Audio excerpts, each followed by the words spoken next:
WW Especial voltando no intervalo, agora só no streaming. Marcos Bianchi, há um pressuposto hoje de todo mundo que se dedica à análise da política internacional, seja em qual qualidade for, como consultores, como representantes de entidades, como acadêmicos e profissionais num campo como você, que é o reconhecimento de que, por exemplo, políticas comerciais hoje estão subordinadas aos primados da geopolítica. Isso significa reconhecer que mesmo decisões que, do ponto de vista econômico, pareceriam melhores, mais racionais, digamos, se fossem de outro tipo, por exemplo, tarifaço, têm que ser consideradas do que as potências hoje têm como seu principal problema, segurança nacional. A gente está voltando, de certa maneira, para um período muito complicado, muito difícil da história da humanidade, que é a relação entre as potências por medo e segurança. Isso é a caracterização clássica de dicionário do que é o primado da geopolítica nas decisões e relações internacionais. A gente pode gostar disso ou não, mas me parece que é um fato da nossa realidade. Nesse fato, eu achei, durante o programa, acho que tomara que o público aprecie isso também, quanto que vocês fugiram da questão simplesmente comercial. Estou ganhando ou não estou ganhando comercial, porque me parece que vocês têm isso atrás do raciocínio de vocês, de que as políticas comerciais são uma parte talvez subordinada hoje a outro tipo de pensamento estratégico, que é o pensamento de segurança.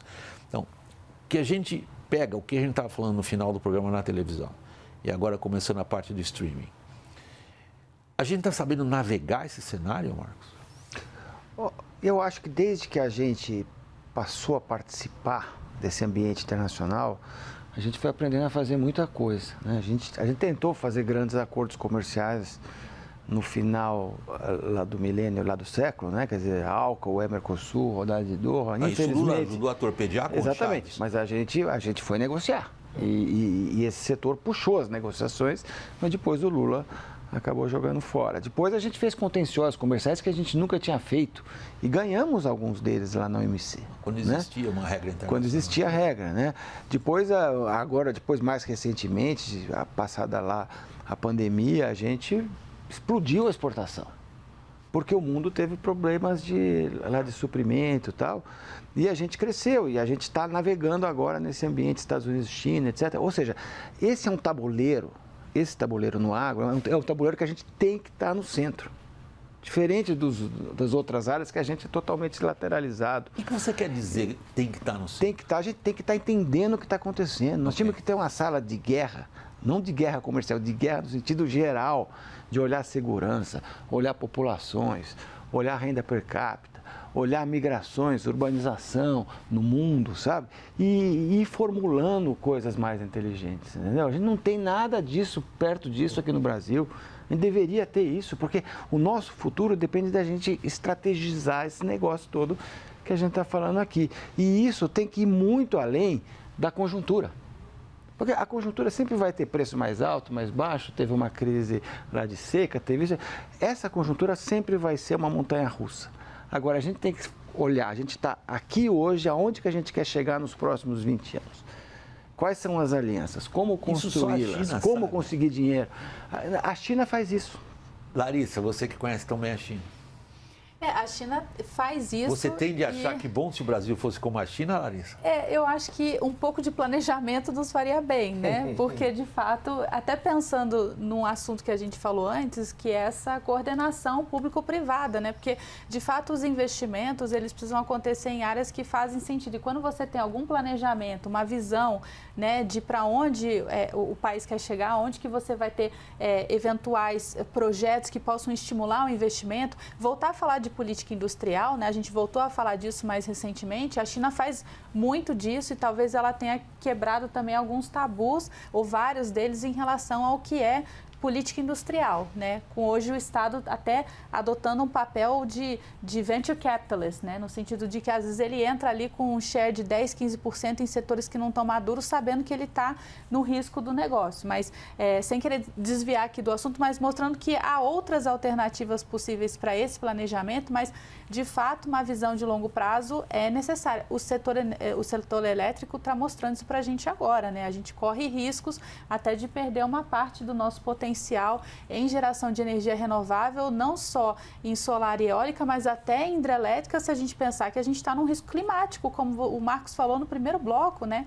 Então, o que vai acontecer com as nossas hidrelétricas se a gente tiver, de fato, uma crise climática que impacte isso? Então, essa visão que hoje tem elementos muito complexos, o Marcos citou alguns, ainda tem a mudança climática em cima disso, de fato, exige uma visão de inteligência que precisa de dados, né? Dados para uma formulação de políticas públicas mais assertivas, mais eficientes. Eu acho que um centro de inteligência, de fato, seria bastante necessário. Um aspecto que eu queria ressaltar, que eu acho que é uma oportunidade que a gente tem, porque, como você falou, né, William, o comércio está sendo muito usado para esse tema de segurança. E é um tema que o Brasil, ainda que ele tenha interesse em acompanhar, ele não é protagonista, né, no tema de segurança. Então, o que eu acho que a gente poderia fazer em termos de estabilidade do comércio internacional no médio e longo prazo? Eu realmente insisto na atração de investimentos diretos. Eu acho que... Porque você compromete alguém com aquilo. Você compromete essa exposição de capital de outros países, ela é útil para dificultar esse descolamento, né? Então, Larissa, mas a gente está vivendo a fase na qual, e essa foi uma pergunta gravíssima nas últimas 2 semanas, que vem da expressão em inglês decoupling. Uma das consequências do que o Trump fez na guerra comercial, subordinada à questão geopolítica, foi uma tentativa de desacoplar 2 economias que cresceram de forma, difícil achar uma expressão só que resuma quão importantes são as cadeias produtivas globais para cada um dos participantes dela. E o que o Trump parece ter feito foi, em boa medida, estragar o funcionamento dessas cadeias de forma que alguns analistas de economia considerem irreversível. Isso tem consequências para o agro brasileiro. O agro brasileiro tem toda essa pujança justamente por ter sido, desde o início, exposto à competição internacional. A gente cresce e sobe e desce com a maré, mas a gente é bom porque a gente está brigando na frente com os bons. Agora, quando se rompem essas, digamos, situações que a gente considerava dadas, como da globalização, das cadeias produtivas, do acoplamento de economias, nós estamos num cenário completamente inédito, Caio. Esse desequilíbrio que você descreve, a gente sente e sofre com ele. É óbvio que isso acaba impactando as diversas cadeias produtivas do agro, né? E, por outro lado, vamos dizer assim, essa falta de estabilidade também e de posicionamento, inclusive diplomático, também acaba gerando um outro tipo de problema. O que me surpreende são 2 aspectos que eu queria comentar com vocês, William, aqui. Quando eu estava lendo o Jeffrey Sachs essa semana. Ok. E ele citou Ele saiu da posição de elogio à posição de terrível crítico do Trump. Bárbaro. Mas ele acha que o que acontece com esses 90 dias, isso é temporário ou é definitivo? Pode ser uma coisa, pode ser a outra. Quer dizer, simplesmente dizer que pode ser isso ou pode ser aquilo, claro que isso traz um nível de insegurança enorme. O grande problema para mim do Brasil, além da questão de falta de investimentos em logística e infraestrutura, da falta de recursos para seguro rural num ambiente de mudanças climáticas e de impactos incríveis do ponto de vista climático, vamos chamar assim, né? Vídeo Rio Grande do Sul, outras questões que a gente tem observado. Isso tudo começa a pesar muito e pesa num sentido muito importante, William, que eu preciso dizer isso aqui. Boa parte do que a gente está obtendo hoje, da chamada biocompetitividade, é competência do agricultor brasileiro, sem dúvida, claro que é. Mas há uma base de ciência e tecnologia por trás que levou a esse caminhar e que hoje mostra o Brasil com uma capacidade competitiva. Gente, nós vamos produzir trigo tropical em larga escala. o que não era absolutamente pensado anteriormente. E assim as coisas aconteceriam, desde que a gente tivesse um equilíbrio. Eu quero dizer que... O que está te preocupando em relação a isso? Porque é a base da nossa revolução de agricultura tropical, é a geração de conhecimento. São 2 pontos que eu queria insistir nele. O primeiro é que a gente conseguiu, após o presidente Temer, nós conseguimos colocar a frase que é um só agro. É um só agro, os recursos têm que ser focados para um só agro. Hoje a esquizofrenia é completa. Total. São 2 ministérios, por razões ideológicas. Sim. Não, 2 que têm o nome agricultura.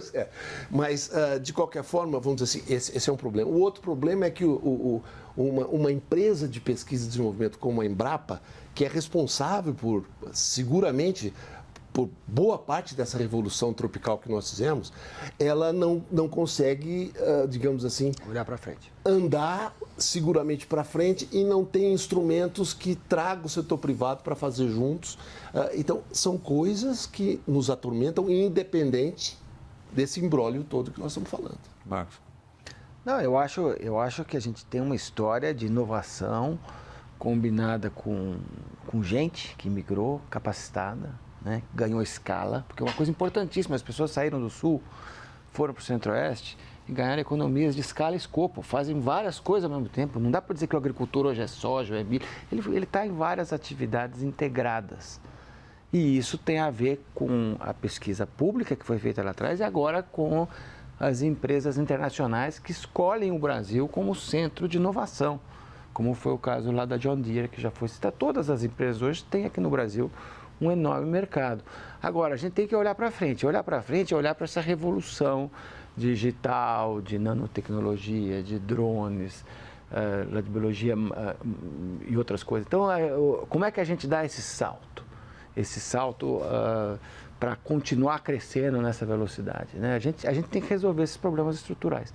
O primeiro deles é os juros. É o custo do capital para fazer qualquer investimento de médio e longo prazo. Aí vamos tentar atrair lá os fundos soberanos. Eu acho que a gente tem que jogar esse negócio. Eu acho assim, o que a gente está vendo aqui é que a gente tem uma oportunidade com essa crise geopolítica. Não é só uma das frases mais citadas. Mais importantes. Agora a gente tem que realizar isso. Realizar isso depende de ter uma inteligência estratégica. E hoje a gente não tem essa inteligência de médio e longo prazo. A gente pensa só no curto prazo, porque a gente está sendo engolido pelo curto prazo, né, cara? Quando você vê os juros hoje, ele é ferino com essa atividade. Então a gente precisa encontrar outras formas, encontrar realmente parceiros de fora, né? Porque a chance nesse setor é que a gente pode fazer parceria pelo mundo, né? Porque a gente está em contato com o mundo, não é um setor que só corre aqui dentro, né? Quer dizer, ele está hoje presente em todos os lugares e a gente deveria usar isso num ativo para construir um espaço maior. Bom, a gente está arriscado aqui a começar um outro programa, né, Larissa? Porque se a gente começar a falar... Bom, vamos ter que falar de juros, eu acho que a oportunidade é agora. Há uma relação óbvia entre política fiscal e a capacidade, inclusive, do Banco Central, via política monetária, de tratar da questão dos juros. E política fiscal é pura e simplesmente política, não tem outro nome. A gente vê no cenário político brasileiro hoje, basicamente, uma disputa por migalhas de orçamento. Nós temos um orçamento com 92% de despesas obrigatórias, o discricionário é cada vez mais apropriado por um parlamento que tem pouca direção central. Eu estou querendo ser elegante e diplomático. Tem pouca direção central, ou seja, é fracionado, fragmentado e pulverizado nas suas iniciativas. Isso aí é o contrário de inteligência estratégica, em qualquer sentido. E a gente tem um governo que criou para si mesmo uma armadilha fiscal da qual ele não está conseguindo escapar. E parece cada vez menos capaz de escapar quanto mais se aproximam as eleições de 2026. Então nós criamos a tempestade perfeita em termos de juros? Eu acho que a gente tem uma situação bem difícil, de fato, pela frente, né? Pensando principalmente no agro, né, que é o objeto aqui da nossa discussão, o Caio falou bastante, né, de como que essa taxa chega no produtor, né? E se a gente precisa que o produtor faça esforços além daquilo que ele já está fazendo hoje, né? Então, a gente falou da disponibilidade de áreas, por exemplo, né? Então, se você tem áreas degradadas, como é que o produtor pode, de fato, trabalhar para colocar essas áreas para a produção. Ele precisa de um financiamento. E se esse financiamento não vier com algum grau de subsídio dado o cenário de juros, ele não vai pegar o empréstimo num valor comercial convencional para recuperar uma determinada área, né? Então, isso vai nos impactar de diferentes formas. É um cenário, de fato, complexo.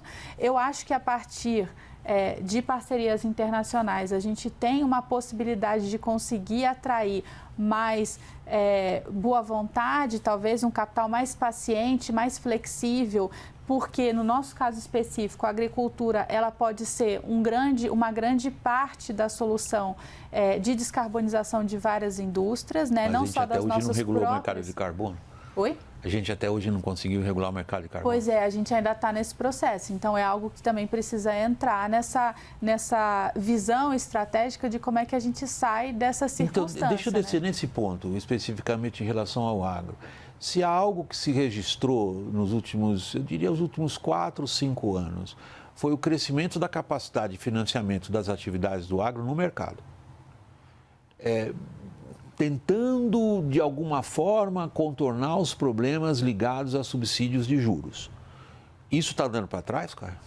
É muito importante o que você está dizendo. A gente botou isso como prioridade. Tanto que no próximo congresso que a gente vai ter, que você vai coordenar painéis lá na BAG, um dos temas é justamente o mercado de capitais como base para o crescimento do potencial de oferta via financiamento.